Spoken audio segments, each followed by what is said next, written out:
Assalamualaikum warahmatullahi wabarakatuh. Waalaikumsalam warahmatullahi wabarakatuh. Apa kabarnya Bu Silvi hari ini? Alhamdulillah baik Pak, sehat. Alhamdulillah. Oke. Hari ini kita akan melakukan obrolan sebentar ya, karena kita akan melaksanakan praobservasi sebelum kita melaksanakan supervisi di kelas. Oke. Baik. Tujuan dari observasi ini nanti yaitu untuk mengamati dan mengevaluasi pembelajaran yang dilakukan nantinya. Di sini nanti saya akan mengajukan beberapa pertanyaan. Boleh nggih? Nggih, monggo. Nggih. Yang pertama di sini yaitu tujuan pembelajaran apa yang akan dicapai oleh Ibu nanti waktu pembelajaran. Tujuannya yaitu anak-anak mampu menghitung volume bangun ruang kubus dan balok. Oh, jadi nanti anak-anak tujuannya yaitu anak-anak mencapai atau mengerti tentang volume dua bangun ruang yaitu balok dan kubus. Oh, terus yang berikutnya bagaimana dengan area pengembangan yang akan Ibu capai nanti waktu diobservasi? Area pengembangan yang akan saya capai yaitu keterampilan dan pengetahuan siswa. Keterampilan dan pengetahuan siswa yang akan dikembangkan. Oke, baik. Selanjutnya bagaimana rancangan pembelajaran yang dipakai dalam kelas nanti? Misalnya strategi pembelajaran, metode pembelajaran, atau model pembelajaran yang nanti akan dipakai. Untuk volume ini saya mencoba menggunakan model pembelajaran berdiferensiasi pada kesiapan belajar siswa. Jadi nanti saya bagi menjadi 3 kelompok. Yang kelompok A yang skemanya yang sudah luar biasa, intiknya bagus sekali, mereka sudah mampu, sudah mengetahui, sudah mengenal apa itu volume dan apa itu bangun ruang. Untuk yang kelompok B, anak-anak yang masih sedang, jadi mereka itu tahu tapi tidak secara keseluruhan. Untuk yang kelompok C memang benar-benar belum mengetahui. Betul. Jadi modelnya yaitu pembelajaran diferensiasi dengan pembagian 3 kelompok. Yang kelompok kesiapan belajar dari kelompok. Jadi yang pertama yang sudah bisa. Yang kedua yaitu standar yang sedang, dan yang 3 masih istilahnya kurang, masih perlu diperlakukan. Oke, baik. Jadi pembelajaran nanti metodenya yaitu model diferensiasi. Oke. Baik, yang berikutnya yaitu kira-kira kapan Ibu akan melaksanakan pembelajaran tersebut? Sesuai jadwal kelas 5A yaitu Sabtu. Hari Sabtu. Gitu. Untuk jamnya? Jam terakhir. Berarti sekitar jam 6 gitu. Ya. Tapi itu bisa berubah sesuai nanti. Jadi kita. Ya, misalnya jam pertama juga nggak apa-apa, jam. Jadi untuk harinya hari Sabtu. Ya, jam pertama. Hari Sabtu jam pertama di kelas 5A gitu. Oke, baik. Oke, baik Ibu, saya akan datang di hari itu jam pertama hari Sabtu ya. Dan saya akan mencoba mensupervisi dan saya akan mencatat hal-hal apa saja yang akan terjadi nanti di waktu pembelajaran di kelas ya, pada saat itu. Ya. Baik, untuk sebelum kita mengakhiri pada obrolan pas pra-observasi ini, dari percakapan yang kita lakukan tadi, apa yang Ibu dapatkan dari awal percakapan tadi? Terus terang kan ini belum saya lakukan ya Pak ya. Jadi masih adalah perasaan was-was, takutnya itu nggak tercapai tujuannya. Tapi ada sedikit perasaan lega. Kan biasanya saya tuh kalau ngajar itu jarang sekali ditunggui. Ini kalau ada ditunggu itu ada perasaan apa ya, kayak semacam kurang nyaman. Tapi nanti saya berharap dengan adanya bimbingan dari Bapak, nanti saya akan bisa mencapai tujuan pembelajaran. Oke, baik Ibu. Itu tadi percakapan kita dalam pra-observasi. Terima kasih Ibu telah meluangkan waktu dalam percakapan pra-observasi tersebut, dan kita akan berjumpa kembali pada pelaksanaan observasi. Dan semoga nanti pada saat observasi nantinya bisa berjalan dengan baik. Terima kasih Bu. Baik Bapak, terima kasih. Sampai jumpa nanti. Sampai jumpa. Assalamualaikum.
buktinya Mbak Mandi? Ada yang pernah? Sekarang coba sebutkan benda apa yang ukurnya pakai garis dalam kelas ini? Pensil, oke. Buku, tempa itu apa? Warna pensil, botol. Oke, pintar sekali. Sekarang yang nomornya menggunakan meteran. Almari, meja, alat tulis, pintu, jendela. Oke. Udah pintar ya anak ya. Nah, coba. Oke, tahu. Ini namanya bangun apa? Apa nama bangun blok tersebut? Kelompok C. Persegi panjang. Oke. Kelompok A. Kubus. Kelompok C. Persegi. Kelompok B. Kelompok A. Setelah anak-anak tahu ya antara ini balok sama kubus, betul? Sepakat ya ini balok? Ini kubus. Kelompok B ini apa? Ini kubus. Kelompok C? Kubus. Sepakat. Sekarang yang nomor 2. Apa perbedaan kedua balok? Kira-kira kalau kita lihat balok sama kubus, perbedaannya apa? Katakan. Ya, Mas Henry. Panjangnya, oke, Basila. Kalau panjangnya, ukurannya, terus lebarnya, tingginya. Jadi kesimpulannya ini dari ukurannya. Kalau ukurannya ini disebut apa ini? Panjang.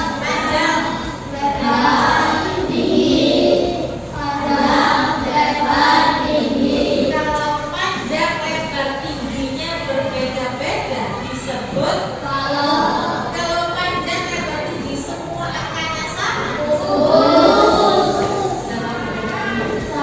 Jadi supaya kita tahu mana itu balok, mana itu kubus dengan cara mengukur dulu. Jadi kalau kita lihat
Berikutnya,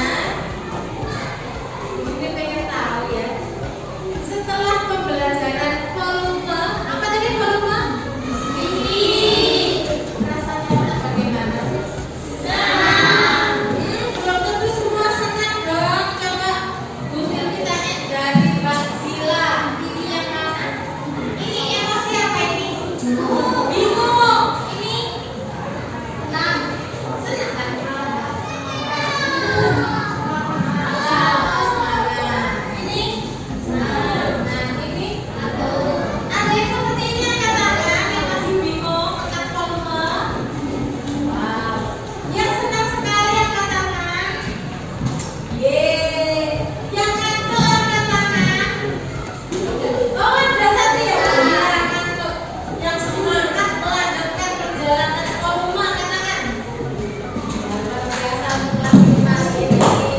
Sampai sekian dulu ya. Kita lanjut besok pembelajaran tentang volume. Kita akan bermain tentang volume besok. Sekian dulu anak-anak. Wassalamualaikum warahmatullahi wabarakatuh. Ini kita sudah masuki dalam sesi pasca observasi. Nanti saya akan memberikan pertanyaan-pertanyaan terhadap Ibu tentang jalannya observasi atau supervisi yang sudah dilakukan tadi. Oke, nanti tujuannya yaitu mengetahui dan mengevaluasi pembelajaran yang telah Ibu lakukan pada pembelajaran tadi. Ini. Yang pertama, bagaimana perasaan setelah Ibu tadi melakukan supervisi atau pelaksanaan observasi tadi? Terus terang lega ya, meskipun agak sedikit gugup ya karena kayak merasa ditunggui gitu loh. Tapi jujur lega. Terus oke, baik, perasaan tegang ada karena ada masa ditungguin ya. Oke. Selanjutnya bisa diceritakan kembali area pengembangan apa yang Ibu jalankan di kelas tadi, kemudian langkah-langkah atau tahapan yang sudah dilakukan dalam kelas tadi. Seperti yang saya katakan di praobservasi kemarin, saya mengembangkan di area keterampilan dan pengetahuan. Yang tentunya anak-anak itu langsung praktek. Oke. Di sini saya selipi KSE-nya anak-anak itu. Jadi awal saya itu supaya anak-anak senang, yaitu permainan dulu yang biasanya kayak perkalian kita monoton.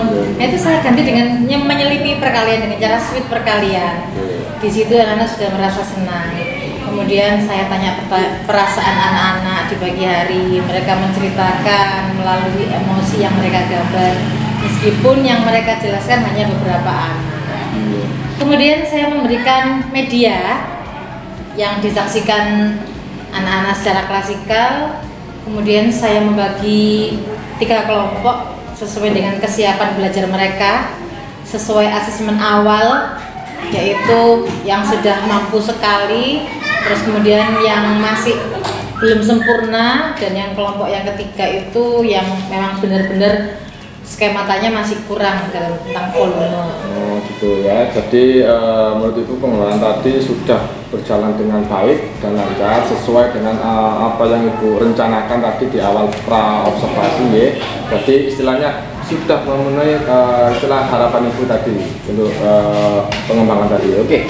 Baik, selanjutnya menurut Ibu, sejauh mana area pengembangan yang sudah disampaikan tadi? Apakah sudah berhasil, memang benar berhasil atau sesuai dengan tujuan yang Ibu harapkan tadi di awal kita observasi? Ya.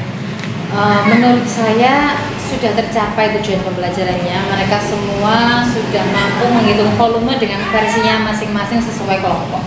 Oke, baik. Jadi anak-anak sudah istilahnya sudah sesuai dengan yang diharapkan Ibu ya, dan sesuai dengan tujuan pembelajaran tadi. Oke, dari observasi pembelajaran tadi, mungkin ada kekurangan atau kendala yang Ibu rasakan dalam proses pembelajaran tadi? Sebenarnya kalau kekurangan tidak, kendala juga tidak. Tapi saya merasa kadang-kadang anak-anak itu kan sudah dibagi sesuai kelompoknya masing-masing. Tapi yang kelompok A misalnya medianya lebih menarik, itu yang kelompok B itu yang medianya biasa tuh kepingin ikut yang kelompok A. Tuh, terkadang kan kita harus memberi media yang lebih spesifik untuk yang kelompok yang kurang tadi. Tapi yang kelompok A kayak ada apa ya, merasa aku kok gak di situ ya. Betul, Dia kan nggak sadar kalau kita mengelompokkan sesuai kemampuannya ya. Oh, jadi kendalanya istilahnya menarik perhatian anak-anak kita sesuai dengan media yang kita tentukan tadi. Baik, jika itu kendalanya, terus mengapa hal tersebut bisa terjadi? Mungkin saya kan merasa kelompok A itu memang sudah mampu ya sesuai dengan kesiapan belajarnya. Jadi saya agak meremehkan sehingga saya tidak perlu mencari media yang menarik lagi karena mereka sudah mampu. Tuh. Jadi istilahnya kita sudah memilah-milah media dan kita dengan kriteria anak-anak Dan tersebut. mungkin kurang menarik bagi yang kelompok A tadi. Oke, baik. Terus menurut Ibu bagaimana solusi untuk mengatasi hal tersebut ke depannya? Iya, kan memang kita harus mereview ulang. Bila perlu saya ditanya dan jenengan saya harus bagaimana, dan yang pastinya saya akan merubah, mencari media yang lebih menarik lagi untuk semua kelompok. Oke, jadi itu mereview lagi, mengevaluasi lagi supaya gimana kejadian tersebut tidak bisa terulang di pembelajaran berikutnya. Ya. Baik Ibu, kira-kira kapan Ibu bisa memulai melaksanakan perubahan atau menerapkan solusi yang Ibu berikan tadi? Sekitar waktunya matematika itu 3 hari lagi. 3 hari lagi. Hari Rabu. Hari Rabu itu akan melaksanakan solusi yang Ibu berikan tadi. Oke, baik. Baik Ibu, terima kasih atas jawaban-jawaban yang telah Ibu berikan tadi. Mudah-mudahan apa yang Ibu harapkan dan apa yang Ibu rencanakan dalam pembelajaran berikutnya akan tercapai sesuai dengan yang Ibu harapkan. Amin. Terima kasih Ibu Siti. Terima kasih sama-sama. Assalamualaikum warahmatullahi wabarakatuh. Waalaikumsalam.